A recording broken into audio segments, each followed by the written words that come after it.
Amigos do Diálogo Espírita, sejam todos bem-vindos ao nosso programa de hoje. A doutrina espírita baseia-se em três conjuntos de princípios: filosóficos, científicos e religiosos. E dentro deste último, o modelo adotado é a figura de Jesus.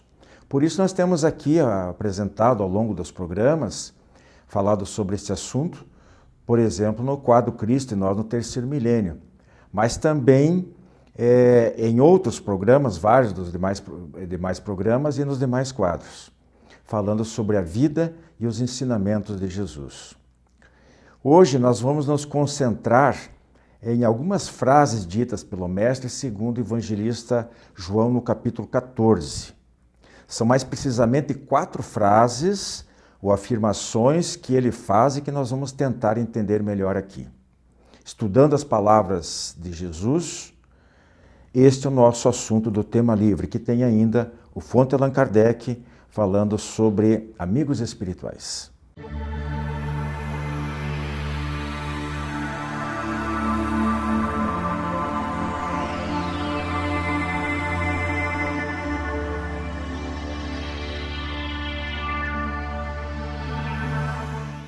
Estamos iniciando nosso Diálogo Espírita de hoje. Escolhemos por tema estudando palavras importantes de Jesus. Vocês vão entender por que depois. Então vamos direto ao que interessa. Nós fizemos apanhado aqui do capítulo 14 do apóstolo João e dentre esse capítulo separamos alguns versículos para nós analisarmos aqui, porque tem muito a ver inclusive com o que é dito, é comentado, é estudado dentro dos centros espíritas, por exemplo. São algumas frases bastante conhecidas e de uma força, de uma intensidade também muito importante. Então eu vou fazer uma leitura aqui. Por exemplo, nesse capítulo 14, no versículo 2, Jesus teria afirmado o seguinte: na casa de meu pai há muitas moradas. Se não fosse assim, eu vou-lhe teria dito: vou preparar-vos lugar. Essa é uma frase importante porque se refere à pluralidade dos mundos habitados, um dos princípios básicos da doutrina espírita, mas nós vamos deixá-la de lado, é só para contextualizar. Aí depois, mais à frente, ele diz que e para onde eu vou conheceis o caminho. E Tomé interpela Jesus: Senhor, não sabemos para onde vais, e como podemos saber o caminho? E Jesus responde então: eu sou o caminho, a verdade e a vida. Ninguém vem ao Pai senão por mim. Bom, antes de continuar, meus companheiros aqui de hoje, o Joilson Mendes e André Kleinans, eu quero colocar para vocês aqui o seguinte: antes de passar as perguntas propriamente ditas, me permitam fazer uma leiturazinha rápida dessa obra aqui, o Evangelho de Judas, do autor, aliás, paranaense, José Lázaro Boberg. Ele diz a certa altura aqui o seguinte: conhecereis a verdade e a verdade vos libertará. E se dissermos que Jesus não foi o autor desta frase, afinal você não pode acreditar em algo só porque alguém deseja que você o faça. Então vamos à revelação. Ela não é originalmente de Jesus. Foi inserida pelo escritor do Evangelho de João, atribuindo-a a Jesus. No entanto, esta frase já fora pronunciada por Krishna, deus hindu, 5.000 anos antes de Jesus. Aqui eu faço um reparo porque pela minha pesquisa, na verdade, são 3.200 anos aproximadamente antes de Jesus. Cerca de 5.000 ao todo, né? De lá até a nossa época atual. Declarava a ele ser, aspas, o caminho, a verdade e a vida. Eu sou o caminho, eu sou a vida, sou eu mesmo a luz da verdade. Aí, um pouquinho mais à frente, este mesmo autor diz o seguinte: é improvável ter o Jesus histórico atribuído a si próprio o título de Deus absoluto, como quer João no seu Evangelho. Esse evangelista não receia impor na boca de Jesus muitas declarações na primeira pessoa do singular. Eu sou, que ele certamente nunca fez. O seminário de Jesus retém a autorreferência, os ditos eu sou, como um critério de inautenticidade das palavras atribuídas a Jesus nos evangelhos. Segundo este grupo, os famosos refrãos "Eu sou o caminho, a verdade e a vida", "Eu sou a luz do mundo", "Eu sou o pão da vida" e outros semelhantes, todos ocorrentes no Evangelho, segundo João, não foram pronunciadas por Jesus, pelo Jesus histórico, constituindo em tardias idealizações construídas pelos discípulos. Os escritores do Evangelho de João querem provar que Jesus é Deus e por isso colocam na sua boca expressões desse tipo. Dito isto, e é bom de se aprofundar um pouco, mesmo para o nosso público espírita, vou colocar para a Andréia e para o Joilson o seguinte: aqui, né, eu sou o caminho, a verdade e a vida. Ninguém vem ao Pai senão por mim. O que vocês acham que ocorreu aí? Vocês acham que Jesus falou isso e é verdadeiro porque ele é o maior de todos e ninguém vai a Deus senão por ele? Ele falou e de certa forma foi pretensioso porque desconsiderou todas as pessoas que não são cristãs? É uma possibilidade. E os outros que não são cristãos? Falando em Krishna aí, né? Tem toda essa população hindu, tem a população islâmica que segue a religião. Como é que fica esse pessoal? Terceira possibilidade, ele falou e foi mal interpretado, porque quis dizer que só vai a Deus quem age como ele agia, ou finalmente nunca falou, ou falou algo parecido e foi desvirtuado de boa fé, né, por exemplo, ou pela má fé. Inclusive nas traduções da Bíblia, do Novo Testamento, em várias e várias, e a gente sabe que tem muitos erros lá, né, Joilson? Nessas traduções todas, às vezes de boa fé e às vezes de má fé. Andréia, qual a letrinha que você escolhe? Bem, eu acredito muito que a gente tem que contextualizar as falas de Jesus, né? Então, os relatos históricos, quando eles são repassados, por si só já pode acontecer alguns tipos de falhas, de fragmentos, de recortes, da própria percepção de quem está relatando. Como nós sabemos que Jesus mesmo, de próprio cunho, não escreveu, então fica difícil a gente saber exatamente se aquela frase foi atribuída, como diz o autor do livro que você leu, né? Porém, Jesus é considerado um espírito iluminado, de uma grandeza única, ímpar. Ele veio com essa missão de alertar-nos de várias coisas que estavam acontecendo naquela época e mesmo hoje acontecem, porque nós não tínhamos o conhecimento moral, não tínhamos a evolução necessária e caímos em erro como caímos hoje. Então, a gente não pode também negar que Jesus seja esse símbolo de amor, de caridade, de justiça que ele veio ensinar. Então, dessas três alternativas aí, me parece que foi mal interpretada, que ela talvez não tenha sido dito nessas palavras, mas o foco dele era que nós aprendêssemos a amar o próximo, que conseguíssemos fazer a lei ou estar dentro da lei de justiça, de amor e caridade e tantos outros ensinamentos valiosos dele, né? O que você pensa, Joilson, dessa exclusividade que aparentemente Jesus puxa para si, dizer que só por ele a humanidade salva-se? Então, segundo o que a doutrina nos informa, Jesus ele era um espírito puro. Né? Nós sabemos também que a sua encarnação demorou mais de 1000 anos, o preparo da sua encarnação na Terra. Então, por aí a gente começa a perceber que, sendo ele um espírito puro, né, que veio para trazer uma mensagem, né, para a população, eu não consigo entender que ele tenha sido pretensioso. Né? No sentido de que eu sou, como a gente costuma dizer no dia de hoje, né? Eu sou o cara.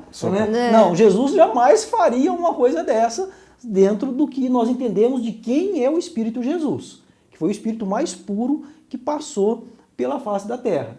Então, ele disse, eu até entendo que ele deva ter dito essa frase, pronunciado essa frase, mas não que essa frase seja originária dele, né? Como o autor colocou aqui nessa obra, que ele nunca disse isso, que a frase, sim, a frase era de outro, essa frase já vem muito antes. Se nós formos pesquisar o Antigo Testamento, nós vamos encontrar várias referências a respeito dessa frase. Inclusive com Moisés, né, quando tirou o povo do Egito, então essa frase ela será pronunciada no Antigo Testamento. Então, como era da cultura, se era da cultura judaica esse tipo de frase ou não, porque Jesus era judeu, e se ele já vinha trazendo algo da cultura, né, porque ele mesmo falou que ele não veio destruir a lei, isso aí fazia parte do contexto judaico, eu também não sei porque eu não fui pesquisar a fundo. Mas eu até entendo que ele deva ter dito, só que não é originário dele e nós ainda temos muito que crescer, que evoluir para compreender muitas das coisas que Jesus falou. Então, quando ele diz, eu sou o caminho, a verdade e a vida, quando ele fala, ninguém vem ao Pai senão por mim, ao que ele estava se referindo? Né? Então, dá para a gente tirar aí várias interpretações a respeito disso.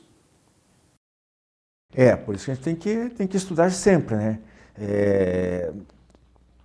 Fica bem, acho que pelo que vocês acabaram de colocar, os dois, eu acho que é um meio termo aí, né? Jesus realmente é esse guia espiritual do planeta, né? E tem todo um espírito puro e toda essa situação. Mas atribuir certas frases assim pode soar um pouco, talvez até agressivas, né? Provavelmente o contexto era um pouco diferente, ou o próprio significado das palavras, porque lá em aramaico, aquelas línguas que eram usadas à época, ao traduzir, às vezes uma letrinha numa posição diferente, né? Pode dar um significado completamente diferente. E as pessoas vão traduzindo e vão disseminando e às vezes não são totalmente verdadeiras. Como diz ali, essa frase ali, né? Uma delas aí, seria já conhecida de 3.200 anos antes de Cristo. Bem, nós vamos para um intervalo rapidinho e a gente já volta com o segundo bloco desse assunto. Jornal Comunicação Espírita. Nesta edição você confere AD Paraná, 23 anos de jornal e 7 anos de TV. A fatalidade na doutrina espírita. Os dois lados da mediunidade do reverendo Staton Moses. E ainda, na seção livros que eu recomendo, a obra A Biologia da Crença, Jornal Comunicação Espírita, assinatura anual apenas R$20. Assine e recomende. Clube do Livro Espírita de Curitiba. Mais de 2 décadas consolando corações, iluminando consciências. Associe-se e tenha o melhor da literatura espírita em sua casa. Descontos de até 60% no preço de capa e no primeiro ano ainda ganha uma assinatura grátis do jornal Comunicação Espírita. Associe-se agora e contribua para a manutenção deste programa.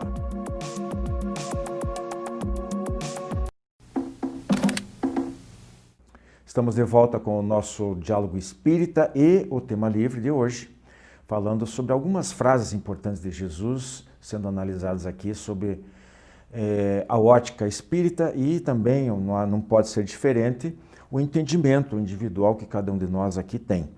Eu vou passar a frase seguinte para a Andréia. Andréia, quando Jesus diz assim, está lá no versículo 10 do capítulo de João, ele diz assim, não crês tu que estou no Pai e que o Pai está em mim? As palavras que eu vos digo, não as digo por mim mesmo, mas o Pai que permanece em mim é quem faz as suas obras. Atendo-se à primeira parte. Como é que você explica se estar em Deus e nós estarmos, e nós em Deus e Deus em nós? Aqui, novamente, é a questão de contextualizar o que Jesus falou, né? Em outras passagens também, Jesus comenta que temos Deus dentro de nós, que somos a essência divina, que temos a essência divina, né? Em outras releituras do Evangelho, em Emmanuel, em André Luiz, nós também encontramos essa mesma explicação, né? Que somos parte, né, da essência divina, né? Está em nós. Então, Jesus usava muito os conceitos e as palavras que ele tinha naquele momento para que aquelas pessoas entendessem.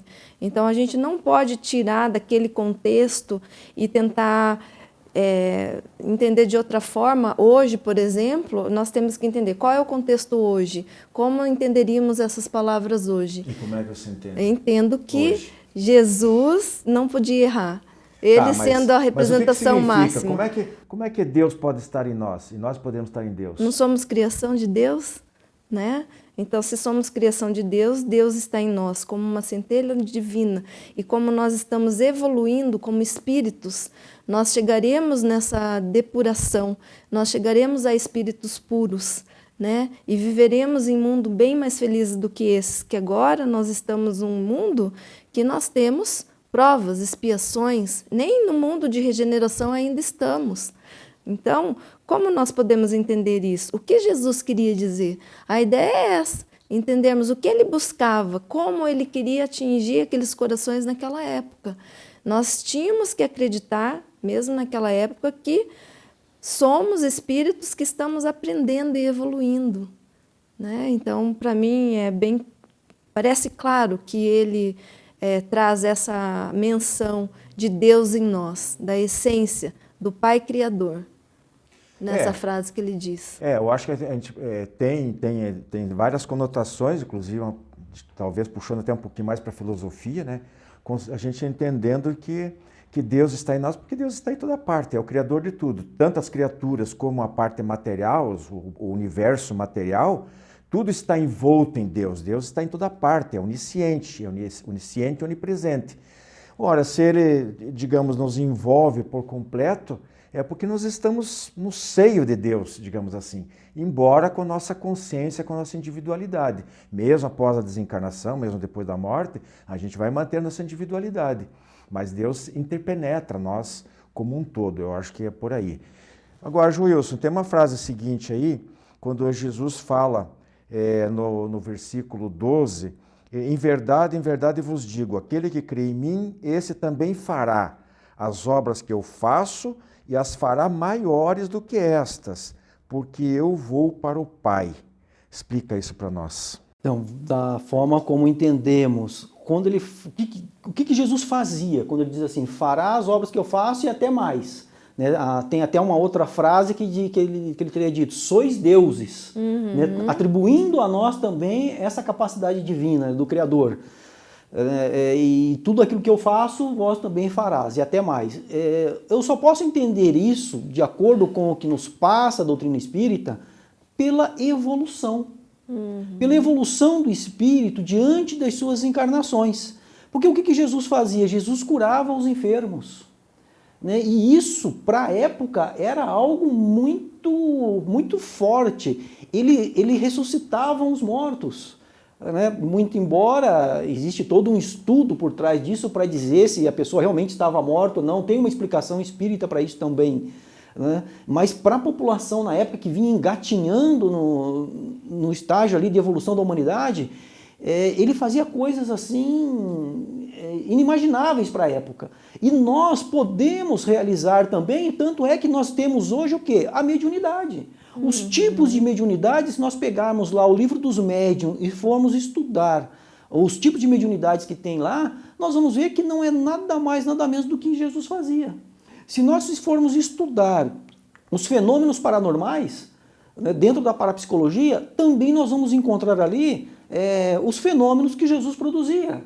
E quantas pessoas já vimos ao longo da história que também realizaram feitos incríveis, né? Seja pela sua capacidade anímica, pela sua capacidade mediúnica, pela capacidade telepática. Né? Quantas coisas não são realizadas, mas obviamente, né, essas situações elas vão ocorrer à medida em que o ser, em que a humanidade vai evoluindo, vai progredindo, porque não tem como, pensam, fazer as coisas que Jesus fazia sem ser um espírito depurado, um espírito evoluído.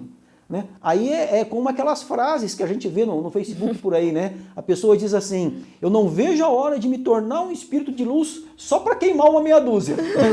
Então, a pessoa, se fosse, não aconteceria isso. Com esse poder todo, com toda essa habilidade, né? O que essa pessoa não poderia fazer? Né? E além disso, se nós formos pegar essas habilidades, por exemplo, a telepatia, né, que é uma habilidade. Isso aí já foi utilizado, né, por empresas de inteligência, por agências de inteligência, para dominar a população, para tentar dominar. Né? Tem um livro que é Atrás da Cortina de Ferro, que narra ali experiências que os russos faziam. Então imagina só, por isso que tudo que ele falou, a gente tem que procurar jogar isso para frente e pensar na evolução do ser humano. Né? Quanto mais o ser humano for se evoluindo, for se depurando, ele vai recebendo essas capacidades para desenvolver. Porque os germes dessas faculdades todos nós temos. Quando Deus nos criou, já colocou, né? Só que está em aspecto potencial, tem que desenvolver isso aí. Quando nós chegarmos ao estágio de Jesus, lá Espírito Puro, daqui não sei quantos milhões de anos, ou bilhões. Bilhões, né? Mas a gente vai chegar lá. A boa notícia é essa, né? Agora, Andréia, tem uma última frase de Jesus que, de certa forma, impactante aí, que é também muito comentada dentro das casas espíritas, é quando Jesus diz mais ou menos o seguinte, ó, em verdade, no versículo 16, e eu rogarei ao Pai e ele vos dará outro Consolador, para que fique convosco para sempre. Muita gente acha que é o Espírito Santo ou é que Jesus vai voltar de novo no corpo de carne e osso e tal. Mas parece que ele não é isso que ele está dizendo aqui, porque ele vai enviar um outro Consolador. Que Consolador seria esse? Bem, primeiro só um parênteses, né? Eu acho que se Jesus voltasse de novo, correria o risco de ser crucificado novamente. Provavelmente. Né? 2000 anos se passaram e pouco a gente evoluiu, né? Mas aqui a gente tem que pensar novamente, né? Que para cada doutrina, para cada religião, isso pode significar, como falávamos antes da gravação, né? Que a gente discutia sobre isso. Então, para nós espíritas, a doutrina espírita traz revelações que antes nós não tínhamos sobre o intercâmbio do mundo espiritual com o mundo dos homens que estão encarnados. Essas leis que regem essas comunicações com os espíritos, a própria codificação da doutrina através dos 5 livros básicos, né, organizados por Kardec. Então, nós acreditamos, enquanto espíritas, que o Consolador é a doutrina espírita, porque traz essas respostas. Então nós temos que aprender, temos muita coisa para estudar, não é mesmo, Joilson e Andréia? Estamos ainda quase que engatinhando, porque realmente Jesus foi um manancial de grandes informações, de grandes conhecimentos. Não é só esses milagres que ele realizava, né? Que tem um aprendizado a ser assimilado por nós, mas principalmente as suas lições morais. A gente fica por aqui. Eu queria só fazer um convite para vocês. Na próxima semana nós vamos iniciar uma minissérie falando separadamente de passado, presente e futuro do espírito. O que a gente pode pegar do passado, o que a gente tem que fazer no presente para ter um futuro mais feliz espiritualmente falando. Ok? Um abraço a todos. Jornal Comunicação Espírita, edição de maio e junho de 2020. AD Paraná, 23 anos de jornal e 7 anos de TV. Nosso Comunicação Espírita entra com essa edição no seu 24º ano de circulação, sem nunca falhar um bimestre sequer. Ao todo, são 139 edições e 1.184 páginas de informações, notícias, entrevistas e entretenimento, e aproximadamente 103.500 exemplares.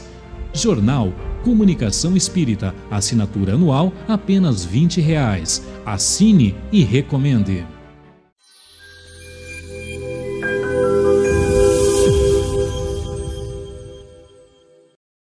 Olá, amigos! Quem são os chamados amigos espirituais? É o que nós veremos hoje aqui no Fonte Allan Kardec. Vejamos. Segundo a revista O Reformador, a providência divina manifesta-se em vários lugares e situações, proporcionando diversos recursos com vistas à proteção, ao futuro e ao progresso de cada um de nós, suas criaturas. Esse amparo, ele acontece de várias maneiras. Uma delas dá-se por intermédio de tutores espirituais, conhecidos em nosso meio espírita pelo nome de guias ou amigos espirituais. Para efeitos didáticos, Kardec classificou-os em 3 categorias. espíritos protetores, simpáticos e familiares. O espírito protetor ou anjo guardião é sempre um bom espírito, mais evoluído. Trata-se de um orientador principal e superior. Sua missão assemelha-se à de um pai com relação aos filhos, ao de orientar o seu protegido pela senda do bem, auxiliá-lo com os seus conselhos, consolá-lo em suas aflições, levantar-lhe o ânimo nas provas da vida. Não constituem seres privilegiados, criados puros e perfeitos, mas sim espíritos que chegaram à meta, depois de terem percorrido a estrada do progresso. São almas que já trilharam as experiências em diferentes reencarnações, as mesmas pelas quais estamos passando, e conquistaram pelo próprio esforço uma ordem elevada. Sua missão tem duração mais ou menos prolongada, pois acompanha o protegido desde o renascimento até a desencarnação, e muitas vezes durante várias experiências corpóreas. A atuação de nosso protetor espiritual não é de intervenção absoluta, pois apesar de influir em nossa vontade, evitam tomar decisões por nós e contra nosso livre-arbítrio. Sofre quando erramos, embora esse sofrimento não seja revestido das mesmas paixões humanas, porque ele sabe que mais cedo ou mais tarde voltaremos ao bom caminho. Os espíritos protetores, em realidade, jamais nos abandonam, apenas se afastam ou dão um tempo, quando não ouvimos os seus conselhos. Desde, porém, que os chamamos, voltam para nós, seus pupilos, a fim de auxiliar-nos no recomeço. Na segunda categoria, ainda na classificação de Kardec, temos os espíritos familiares, que são os nossos orientadores secundários. Embora menos evoluídos, igualmente querem o nosso bem.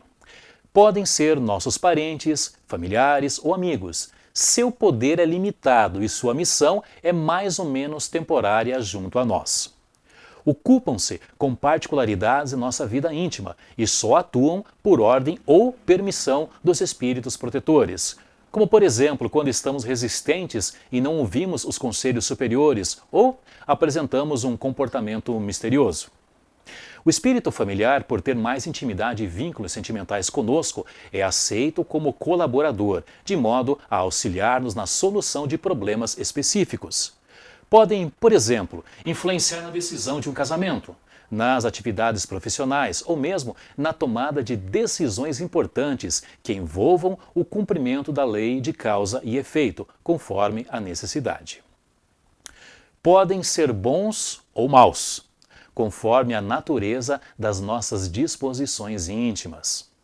Ligam-se a nós por uma certa semelhança de gostos de acordo com nossas inclinações pessoais. E os simpáticos, quem são?